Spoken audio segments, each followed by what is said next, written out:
때는 유다 왕국 말기 요시야 왕 제13년 BC 627년에 하나님의 말씀이 청년 에레미야에게 임하였습니다. 내가 너를 복중에 짓기 전에 너를 알았고 내가 태에서 나오기 전에 너를 구별하였고 너를 열방의 선지자로 세웠노라. 하나님 이렇게 선지자로 그를 부르셨습니다. 보라 내가 내 말을 내 입에 두었노라. 보라 내가 오늘날 너를 열방 만국 위에 세우고 너로 뽑으며 파괴하며 파멸하며 넘어뜨리며 건설하며 심게 하였느니라. 하나님께서 그렇게 말씀해 주셨습니다.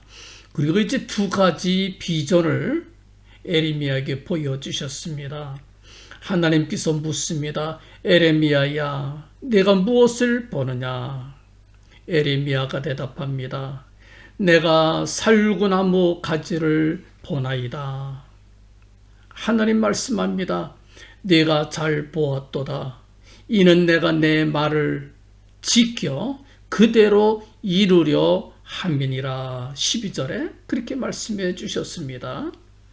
살구나무 히브리어 원어로는 샤케드라고 합니다. 이건 깬다는 뜻이 있어요. 깬다. 일찍 깨는 나무란 뜻입니다. 살구나무는 유다 지역에서 가장 일찍 꽃 피는 나무입니다. 히브리 원어로는 지킨다는 뜻도 가지고 있습니다. 그래서 깬다는 뜻과 지킨다는 뜻이 합해져서 내가 너를 깨어서 지키리라 약속해 주시는 은혜의 말씀이 되겠습니다. 내가 내 백성을 깨어서 지키리라 그런 뜻이지요. 내 말을 지켜 그대로 이루리라 약속하시는 하나님의 말씀이었습니다.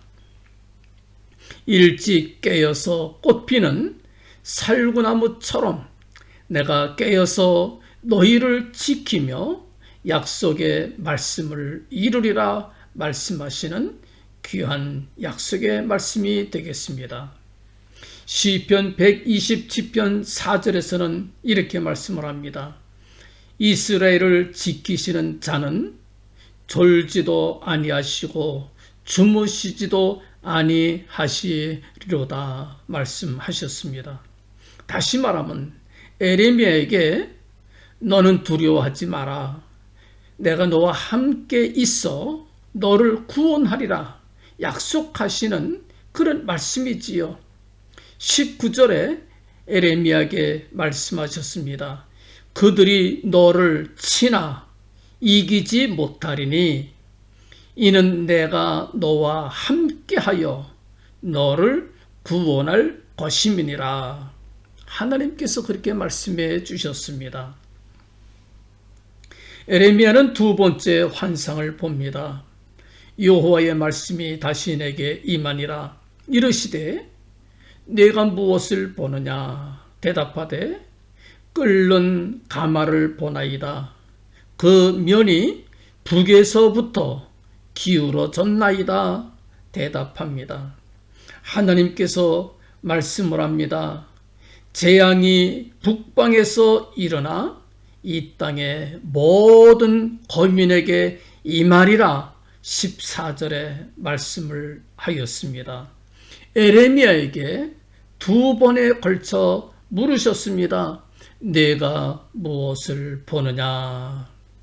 예? 살구나무 가지를 보여주신 하나님께서는 깨어 계신다고 하는 것을 알려줍니다.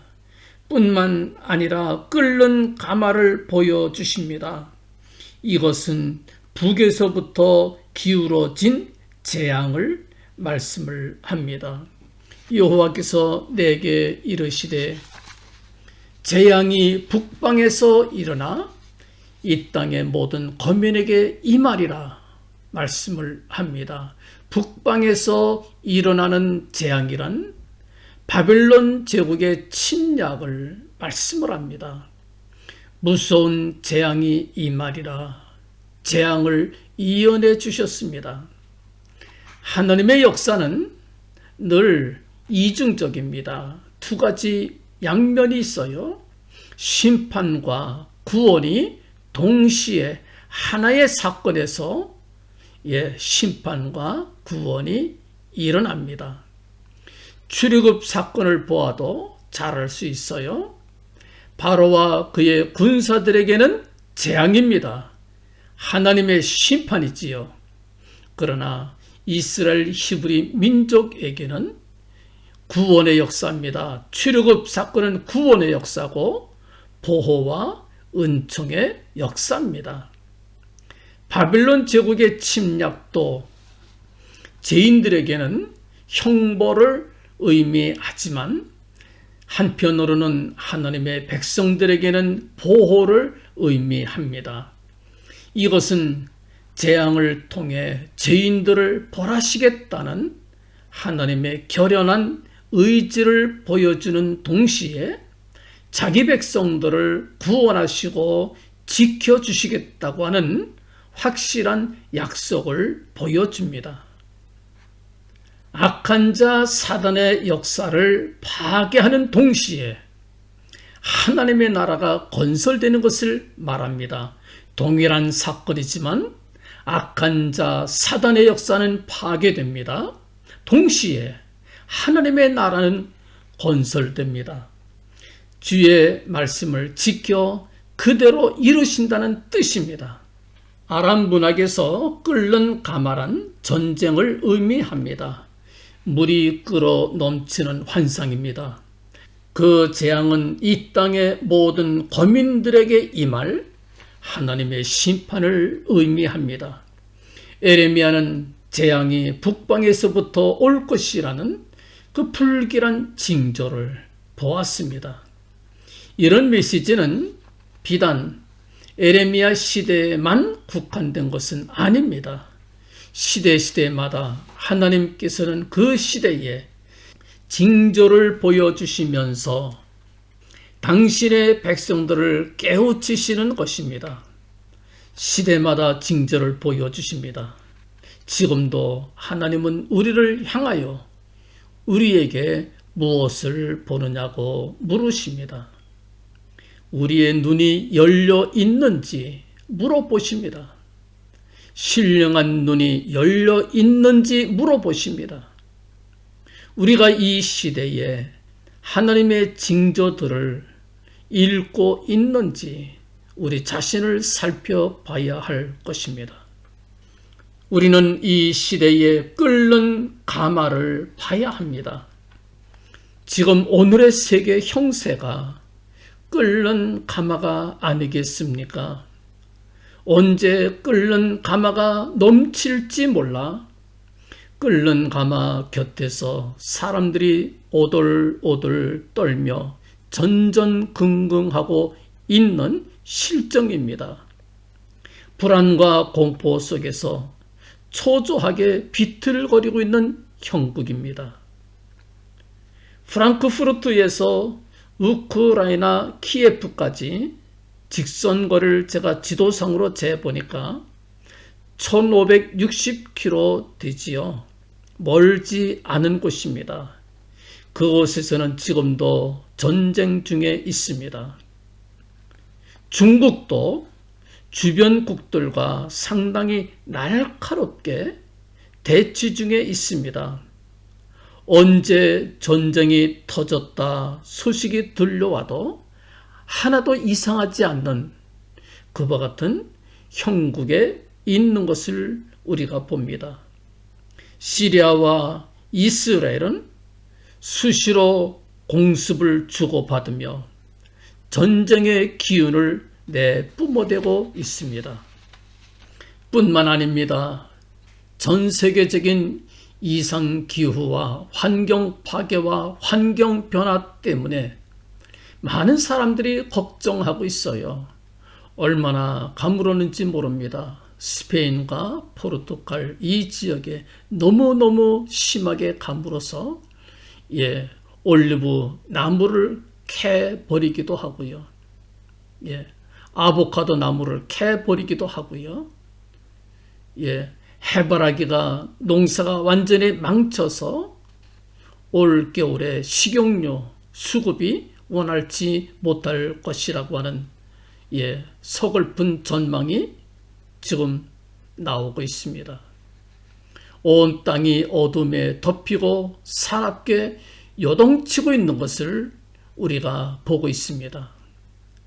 에레미야야, 너는 무엇을 보느냐? 주여, 내가 끓는 가마를 보나이다. 끓는 가마가 북에서부터 기울어졌나이다. 사랑하시는 성도 여러분들, 우리는 끓는 가마의 징조만 보아서는 안 됩니다. 살구나무 징조도 봐야 될 것입니다. 에레미야가 보았던 첫째 징조는 소망의 징조였습니다. 아름답게 꽃핀 살구나무 가지를 에레미야가 보았습니다.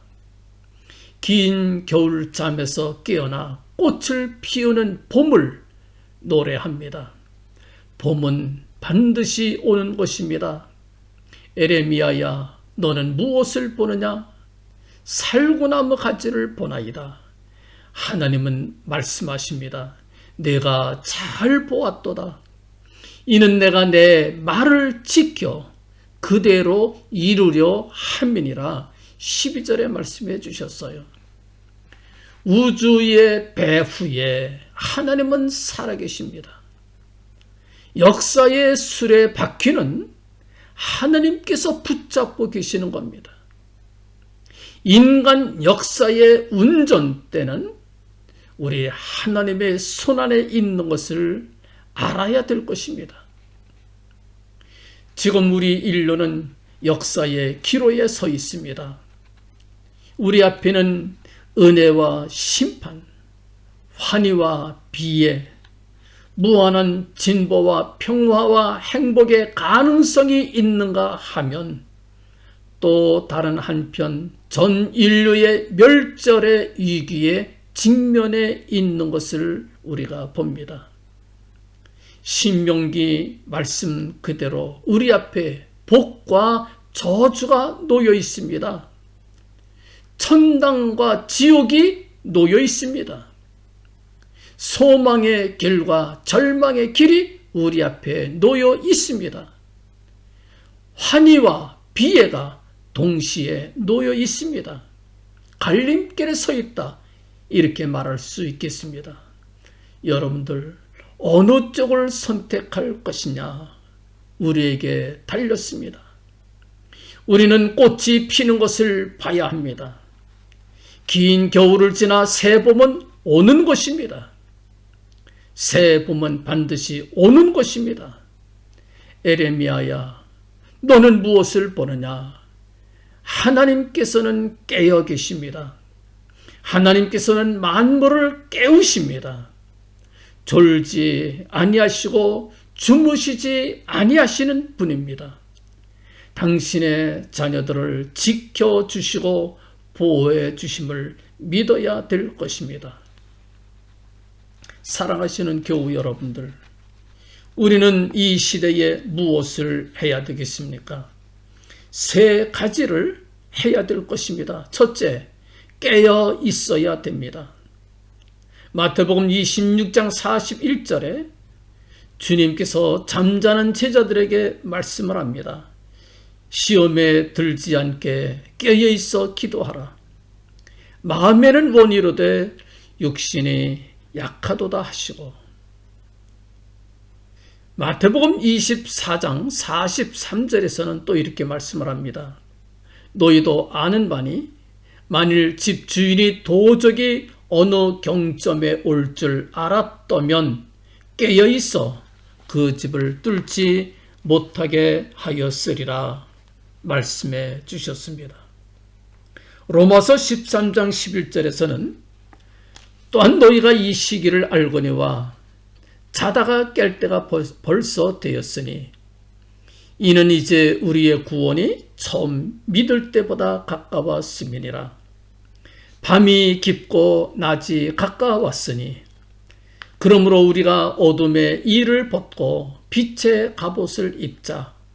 낮에와 같이 단정히 행하고 방탕과 술 취하지 말며 음란과 호색하지 말며 쟁투와 시기하지 말고 오직 주 예수 그리스도로 옷 입고 정욕을 위하여 육신의 일을 도모하지 말라 말씀해 주셨습니다. 사랑하시는 성도 여러분들, 기도로 깨어 있을 때에, 우리 영이 깨어 있을 때에 우리는 이 시대를 올바로 보게 됩니다. 북에서부터 기울어진 끓는 가마를 보게 되고 활짝 핀 살구나무 가지를 보게 될 것입니다. 저희 교회는 통성기도를 합니다.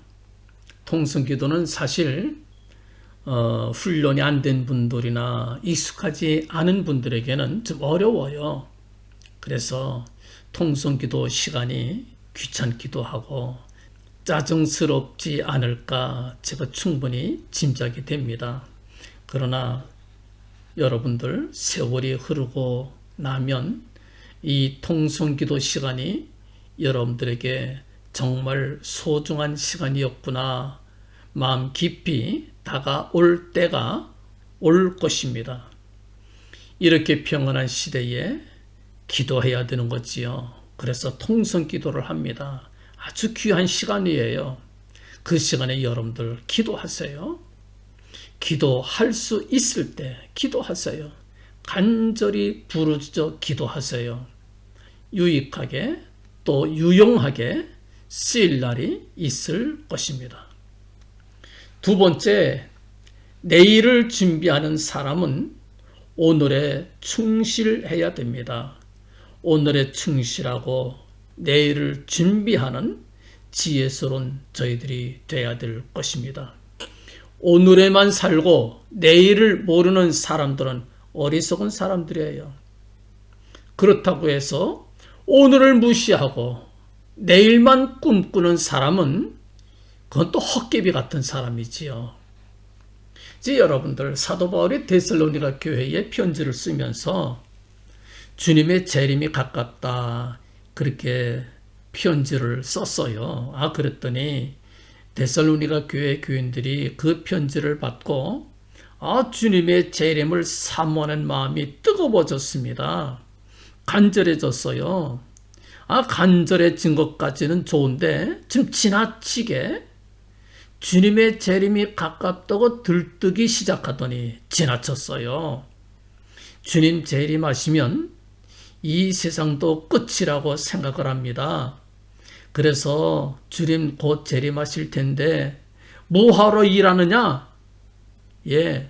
그래서 놀자판이 되고 말았어요. 그래서 먹자판이 됐습니다. 일 안 해요. 뭐하러 공부하느냐? 뭐하러 직장 생활을 하느냐? 다 그만둡니다. 요즘도 이단들이 그렇게 하잖아요. 주님 재림 가깝다 그래가지고는 직장 때려치고 학교 그만두고 늘 그렇게 문제를 일으키는 것을 봅니다. 이단들은 그렇게 하지만 바르게 예수 믿는 사람들은 그렇게 하면 안 됩니다. 내일을 준비하는 사람들은, 주님의 재림을 준비하는 사람들일수록 더욱더 오늘에도 충실하게 오늘을 진지하게 살아가는, 할 일 다 하는 책임 있는 삶을 우리가 살아야 되겠습니다. 사도 바울이 데살로니가 후서 3장에서 6절에서 이렇게 말씀을 합니다. 형제들아, 우리 주 예수 그리스도의 이름으로 너희를 명하노니 규모 없이 행하고 우리에게 받은 유전대로 행하지 아니하는 모든 형제에게서 떠나라. 사도 바울이 그랬어요. 규모 없이 행하는 사람들, 함부로 행하는 사람들이에요. 우리에게 받은 유전대로 행하지 아니하는 사람들, 들떠서 예수님 재림 가깝다고 일도 하지 않고 함부로 규모 없이 행하는 사람들 야단칩니다.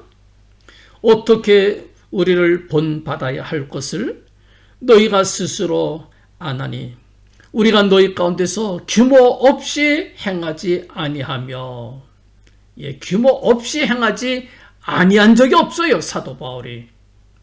우리가 너희한테 모범을 보이지 않았느냐?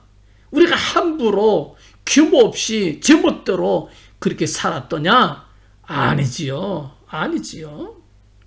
10절에서 이렇게 말합니다. 우리가 너희와 함께 있을 때에도 너희에게 명하기를 누구든지 일하기 싫거든 먹지도 말게 하라. 이 사도 바울의 교훈입니다. 사도 바울의 교훈에 누구든지 일하기 싫어하거든 먹지도 말게 하라. 일하기 싫은 사람은 먹지도 말라. 일하기 싫은 사람 먹지 말라. 11절에 우리가 들은 적 너희 가운데 규모 없이 행하여 도무지 일하지 아니하고 일만 만드는 자들이 있다 하니, 데살로니가 교회에 그런 교인들이 있었어요. 야단칩니다. 사도 바울이 혼내줍니다. 도무지 일도 하지 않고 일만 만드는 자들, 그들에게 일하기 싫거든 먹지도 말라 야단쳤어요. 주의 재림을 준비하는 사람들은 더욱 조심해야 합니다. 내일을 준비한다 하면서 오늘을 허투루 살 수 없어요. 오늘에 충실하고 내일을 준비하는 건전한 신앙의 사람들이 될 수 있기를 간절히 바랍니다. 주님께서 내일 오신다 하여도 공부하는 사람은 오늘 공부해야 합니다. 일하는 사람은 오늘 일해야 합니다. 최선 다하여 오늘에 충실할 때에 주님께서 기뻐하실 것입니다. 마지막 세 번째로 우리가 믿음 안에 있는가 확증해야 될 것입니다. 이와 같이 평안한 시대에 우리 자신을 확증해야 됩니다. 내가 정말 참된 그리스도인인가? 내 안에 그리스도 예수께서 계시는가? 내 안에 하나님의 영 성령이 함께 하시는가? 이거 확증해야 됩니다. 고린도후서 13장 5절에 이렇게 말씀을 합니다. 너희가 믿음이 있는가? 너희 자신을 시험하고 너희 자신을 확증하라. 예수 그리스도께서 너희 안에 계신 줄을 너희가 스스로 알지 못하느냐? 그렇지 않으면 너희가 버리운 자니라. 그리스도 예수께서 내 안에 계시는 것을 확증하지 못하면 우린 버림받은 사람이에요. 주님께서 내 안에 계심을 확증해야 됩니다. 로마서 8장 9절에서는 이렇게 말씀을 합니다. 만일 너희 속에 하나님의 영이 거하시면 너희가 육신에 있지 아니하고 영에 있나니 누구든지 그리스도의 영이 없으면 그리스도의 사람이 아니니라 말씀해 주셨어요. 우리 안에 그리스도 예수의 영이 없으면 우리 그리스도의 사람이 아니에요. 예수 백날 믿으면 뭐합니까? 헛믿음이지요. 그래서 여러분들 이 평안한 시대에 우리 자신을 확증해야 됩니다. 내가 정말 참된 그리스도인인가? 내 안에 그리스도 예수께서 계시는가? 내 안에 하나님의 영 성령이 거하시는가? 확증해야 되지 않겠어요? 이걸 지금 평안한 시대에 확증하지 아니하고 있다가 보면 어려운 날에 시험에서 떨어집니다, 여러분들. 우리의 신앙 체험이 그래서 중요합니다. 우리의 신앙 확증이 그래서 필요합니다. 여러분들, 그럼 어떻게 체험할 수 있을까요? 원리는 간단합니다. 믿고 기도하세요. 기도할 때에 성령께서 우리에게 주시는 감동이 있어요. 예, 성령께서 주시는 감동 있을 때까지 기도하세요. 내게 주시는 감동이 있어요. 내게 주시는 말씀이 있어요. 내게 주시는 하나님의 말씀이 있어요. 그러면 그 다음에 그 말씀, 그 감동을 순종하세요. 순종할 때에 주께서 나와 함께 해 주시는 것을 체험할 수가 있게 됩니다. 내가 순종할 때에 하나님의 역사를 체험할 수 있게 돼요. 아, 하나님 나와 함께 하시는구나. 주님께서 내 안에 계시는구나. 내 안에 하나님의 말씀이 살아있구나. 이거 우리가 확증할 수가 있어요. 우리의 믿음을 시험하는 아주 가장 간단한 방법이 하나 있지요.